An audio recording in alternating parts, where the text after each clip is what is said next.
Bismillahirrahmanirrahim. Assalamualaikum warahmatullahi wabarakatuh. Di konten kali ini pembahasan kita yaitu tentang antisipasi serapan pasar menurun di saat stok konsumsi banyak atau panen raya. Apa yang harus dilakukan, dan untuk yang baru mulai apa yang sebaiknya dipersiapkan. Nanti kita akan bahas bersama-sama. Nah, di sini saya hanya berniat sharing, tidak menggurui, agar usaha yang kita jalani saat ini sama-sama berjalan dengan lancar. Amin ya robbal alamin. Nah, kita intro dulu sedikit. Jadi gini, pada bulan-bulan tertentu dalam masa 1 tahun ada kalanya serapan lele konsumsi semakin banyak, ada kalanya juga menurun seperti di bulan ini. Di beberapa pasar di wilayah kami, khususnya Kota Bojonegoro, Kota Tuban, permintaan pasar mengalami penurunan. Saya kemarin tanya ke beberapa pengepul dan bakul pasar, jawabannya ada penurunan di kisaran 25% sampai 30% dari penjualan biasanya. Kemarin saya tanya Mbak Nik, langganan saya yang biasanya habis 2 kintal sehari, saat ini di bulan Suro cuma habis 1,5 kintal. Saya tanya Mas Agus Temayang, juga yang biasanya 2 kintal ini habis 170 kilo. Dan masih banyak pengepul-pengepul lain yang saya tanya tentang penjualan ikan lele. Nah, menurut analisa saya, karena ini di bulan Suro banyak kebutuhan, jadi ada yang anaknya juga waktunya daftar sekolah, daftar ulang, dan musim haji. Jadi kalau di kampung kami ada namanya tilik haji. Jadi ini menurut saya orang lebih mengatur atau mengerem uang untuk urusan dapur, untuk membeli lauk seadanya yang harganya lebih murah di bawah harga ikan lele. Yang penting itu bisa makan tiap hari agar kebutuhan yang lain bisa tercukupi. Nah, seperti itu. Itu juga bisa mengakibatkan penurunan permintaan pasar. Jadi ibu-ibu membeli lauk yang harganya lebih murah dibandingkan ikan lele.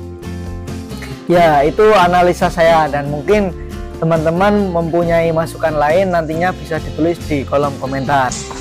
Jadi kita sebagai pelaku usaha perikanan, khususnya ikan lele, juga harus menyadari bahwa kebutuhan pasar juga ada kalanya rame, seperti bulan-bulan Ramadan, dan agak sepi seperti bulan-bulan ini atau bulan Suro. Nah, beberapa tips yang akan saya bagikan ini saya bertujuan agar nantinya yang baru mulai atau yang masih skala tebaran sedikit bisa tetap terserap oleh pasar, yaitu bakul atau pengepul serta konsumen langsung. Karena pas di posisi pasar sepi, panenan banyak, sering terdengar pengepul yang kurang baik seenaknya memberi harga, potongan timbangan yang tidak standarnya, serta memberi harapan mau dipanen.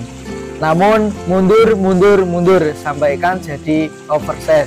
Oversize itu ukurannya melebihi konsumsi. Seperti itu. Yang paling pahit ini tidak menanggapi dengan baik. Tak seperti saat ikan ramai, pengepul mencari petani. Nah, jadi nggodaki terus, pokoknya takok iwak lele ono tera, duwe stok konsumsi tera, tapi nek wayah rame ya ngono kae. Ditakoni jawabannya kadang nggak enak, sedangkan petani tanya ke pengepul dijawab dengan baik sudah senang meski ikannya tidak dibeli. Nah, kalau dibeli juga alhamdulillah. Nah, untuk tips pertama yaitu menentukan target pasar atau penjualan. Jika targetnya dijual ke pengepul, sebelum budidaya usahakan berkunjung dulu ke pembudidaya yang sudah berkembang dan terlihat berhasil, dan cobalah untuk sharing-sharing seputar penjualan lele hasil panen. Dari situ kita akan menemukan kenalan beberapa bakul yang direkomendasikan. Dan jangan lupa jalin silaturahmi yang baik kepada para petani lele dan pengepul ikan lele, agar nantinya jika seumpama bakul satu gak bisa manen, bisa dilobi ke bakul-bakul yang lain yang sudah dikenal. Kalau tidak kenal, keadaan pasar agak sepi gini, terus moro-moro kita tanya, kita minta tolong untuk membeli lele kita, itu kebanyakan para pengepul tidak mau, karena pengepul tersebut sudah punya petani sendiri yang sudah berlangganan sebelumnya. Jadi seperti itu. Nah, untuk yang kedua, ini tipsnya, menawarkan ke pengepul 1 minggu atau 2 minggu sebelum panen tiba. Jadi harus ada jaraknya. Penjelasannya seperti ini. Pengepul tidak hanya manen di tempat kita, jadi sudah banyak deretan pembudidaya lele yang lain yang sudah antri untuk dipanen ikan lelenya. Nah, jika kita menawarkan atau konfirmasi tanggal sekian, kira-kira saya ada panenannya sekian, nanti kita akan diusahakan atau dijadwalkan oleh pengepul atau bakul tersebut.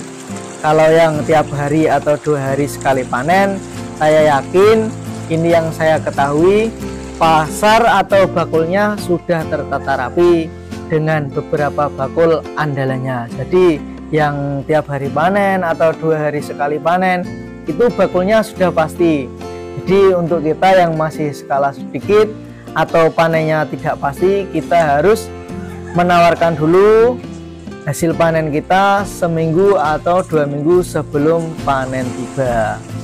Nah, yang nomor 3 yaitu mencari pengepul yang serapannya sesuai dengan tebaran kita atau panenan kita. Nah, penjelasannya seperti ini. Karena tidak setiap pengepul atau bakul serapan kapasitas panen sama. Ada yang 1 kuintal per hari, 2 kuintal per hari, 3, 4, 5 kuintal per hari, sampai 1 ton per hari. Jadi kita harus bisa menyesuaikan bakul mana yang harus kita gandeng, bakul mana yang harus mengambil ikan kita. Karena kalau tidak sesuai, pengepul pun juga tidak mau karena hitungan akomodasi atau transportnya. Jadi pengepul juga milih ikannya berapa sesuai kapasitasnya atau tidak. Kalau kapasitas kita 1 kuintal, ya kita nyarinya bakul yang 1 kuintal dalam arti pengambilan ikannya. Namun saran saya ada penambahan sedikit, cari bakul lebih dari 1 atau 2. Nah, yang keempat soal harga. Nah, ini harga berbeda-beda ya antara bakul dan pengepul. Menurut saya artian bakul dan pengepul itu berbeda. Nek bakul ki yang ada di pasar, kalau pengepul yang ambil di petani. Namun bakul juga ada yang mengambil di petani langsung, dan itu terkadang harganya selisih dengan pengepul. Namun itu jangan dibuat bandingan, kok bisa ya bakul mahal, karena bakul menjual sendiri di pasar dan pengepul itu ngejoki bakul pasar, jadi nyari spes harga untuk mendapat keuntungan. Dan kali ini saya akan sedikit bercerita tentang kemarin saya habis panen. Di sini pemasaran saya biasanya terus terang ecer ke warung dan saya antar ke bakul pasar. Ini harganya 19.500 yang ini saya antar. Itu yang ecer per kilonya 23.000, kalau setengah kilo 12.000.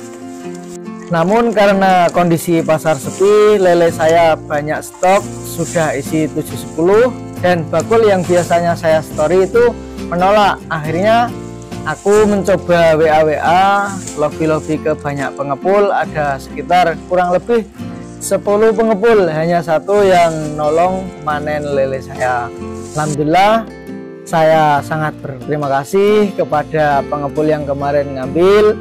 Meski harganya 18.500, dengan rata-rata harga saat ini di sini 19.000. Nah, yang terpenting sama-sama fair, sebelum panen dikasih tahu harganya sekian, potongan timbangannya sekian, penyusutan ikannya sekian. Saat ditimbang masih ada air yang ngocor di sini, dengan timbangan Dacin kita kena potongan 3 kilo, itu sudah plus keranjang sama penyusutan. Jadi per sekali timbang kena potongan 3 kilo.